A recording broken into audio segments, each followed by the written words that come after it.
Hello friends, it's Mike Williams. Over the past 5 years, I've been asked periodically about the Jewish influence or connection into the Beatles. This topic can be very sensitive for many people. So for this presentation, I will use a mainstream source to explore the Jewish connections within the Beatles and let you draw your own conclusions.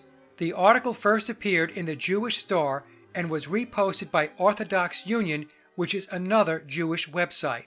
And as I go through this video, please keep in mind that when I talk about Jewish influence, I am referring specifically to Jewish elitism and Zionism and not the Jewish faith as a whole. Now, before we get to the Beatles article, let's take a look at where Zionism sits within the hierarchy of the deep state as explained in Dr. John Coleman's book on the Committee of 300. I'm going to do a quick overview, so if you wish to learn more, I highly recommend reading the book. This organization chart comes from page 265 of the first edition of Dr. Coleman's book. We can see there are 4 main organizations.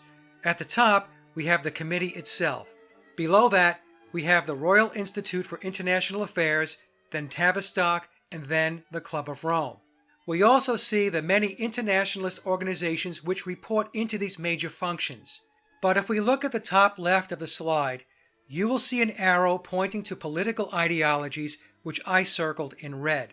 At the top of that list is Zionism, then communism, Fabianism, liberalism, socialism, and right-wing parties. What Dr. Coleman is showing us is although these entities may have different philosophies, even if in subtle ways, they are in fact designed to work together to bring about a one-world government or the New World Order. We can see that Zionism is at the top of the list and reporting directly into the committee, as does the UN and its member nations. To the right, we see the kings of Saudi Arabia, the sheikhs of Dubai, Kuwait, and the United Arab Emirates. The point here is that what seems separate and disconnected to the masses is very much integrated. Then we have the Royal Institute of International Affairs, which is responsible for all U.S. policy. Next is Tavistock, who was responsible for manufacturing the Beatles. Below Tavistock is the Club of Rome, and please note, NATO and the U.S. military report into the Club of Rome. I'm not going to point out all of the linkages, so you might want to pause the video and study the slide on your own. It's an eye-opener. Now let's take a quick look into how the strategies of the committee are implemented in the U.S.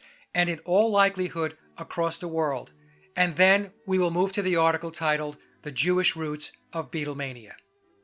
Dr. Coleman tells us issues are created and decided by the committee with input and participation by the royal families, top Illuminati members, the Freemasons, who he refers to as the 9 unknown men, and Tavistock. Decisions are handed to the Royal Institute of International Affairs, which is comprised of bloodline members and oligarchs. Research is then carried out by the likes of university foundations and think tanks.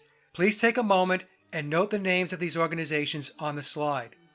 These orders are then executed by the CFR, the Bilderberg Group, the Trilateral Commission, etc.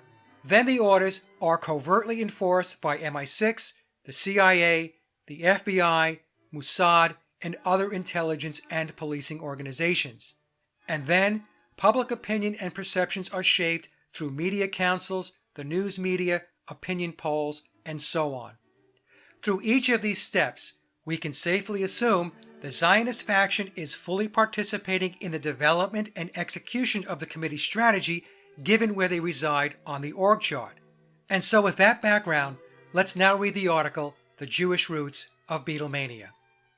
50 years ago, on February 7, 1964, 4 charismatic, long-haired young men from Liverpool landed at the newly renamed JFK Airport. They were met at the Pan Am arrival terminal by 5,000 screaming fans, mostly young women. 2 nights later, they made their American television debut on The Ed Sullivan Show. More than 73 million people tuned in to experience what would be the start of a cultural revolution and a musical love affair that has now lasted half a century.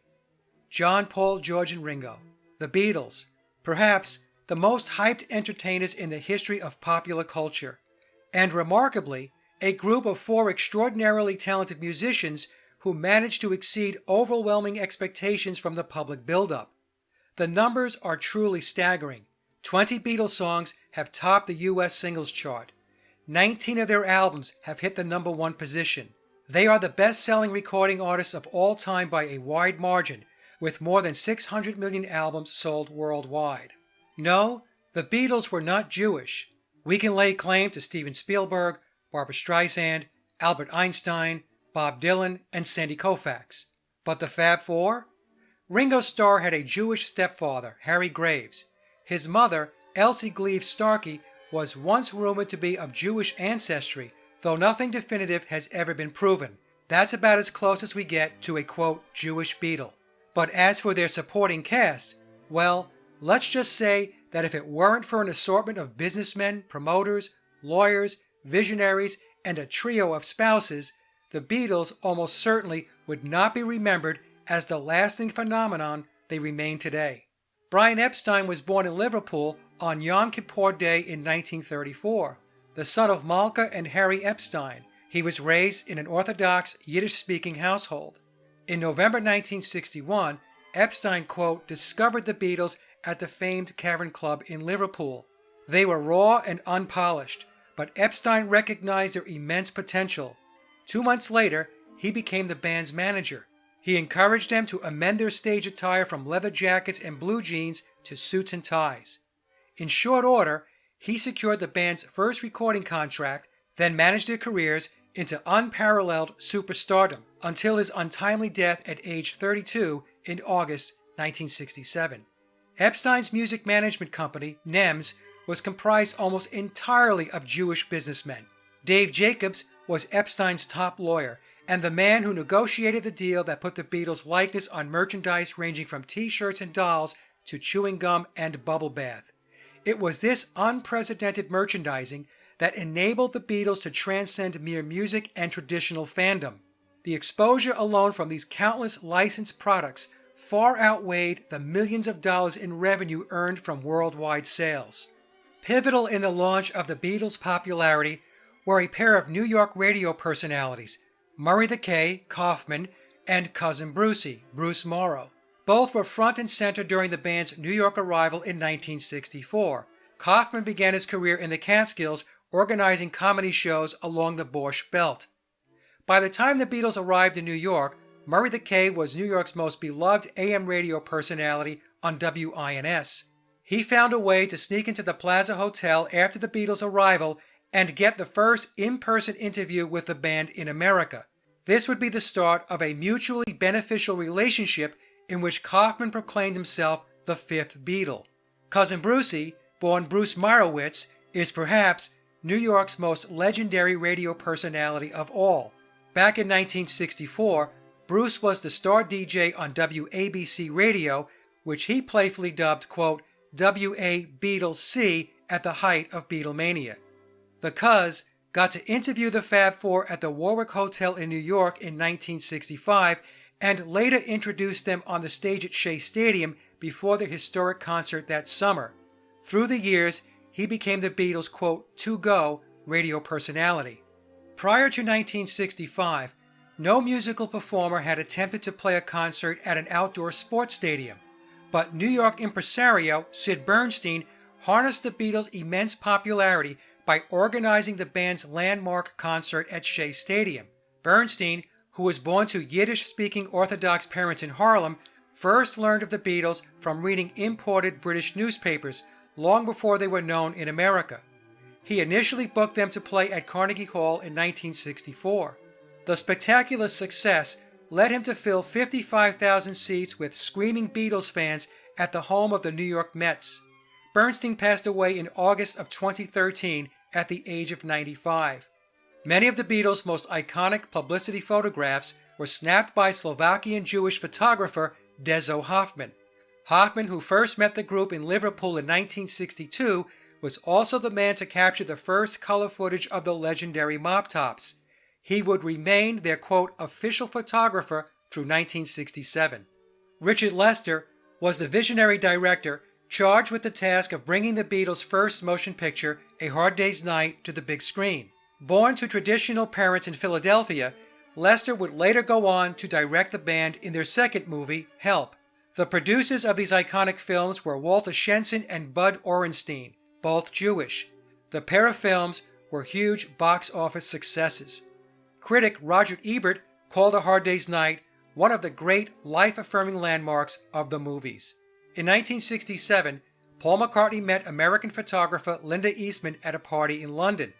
The Beatles bassist fell head over heels for the blonde-haired beauty. They were married in 1969 and remained a famously devoted couple until Linda's premature death from breast cancer in 1998. Eastman was raised in Scarsdale, New York by her parents Lee Eastman, a prominent entertainment attorney, and Louise Lindner Eastman, who was the daughter of Max Lindner, a major Jewish philanthropist in Cleveland, Ohio. Although non-observant, Linda McCartney's 3 children with Paul, Mary, Stella, and James, are all considered Jewish, as is her daughter Heather from her first marriage. Linda's father, Lee Eastman, represented Paul McCartney in business following the death of Brian Epstein in 1967. He would later be pitted against accountant Alan Klein in a contentious dispute over who would be the Beatles' new manager. John Lennon hated the idea of McCartney's father-in-law making business decisions for the group. He, George Harrison, and Ringo Starr chose Klein, the son of a kosher butcher from Newark, New Jersey, to run their affairs. It was a decision they would all live to regret, as Klein's tenure ultimately resulted in a series of lawsuits that led to the dissolution of the band in 1970. In October 2011, Paul McCartney married his third wife, Nancy Shevell. The wedding took place in London one day after the couple had observed Yom Kippur services at the liberal Jewish synagogue in St. John's Woods.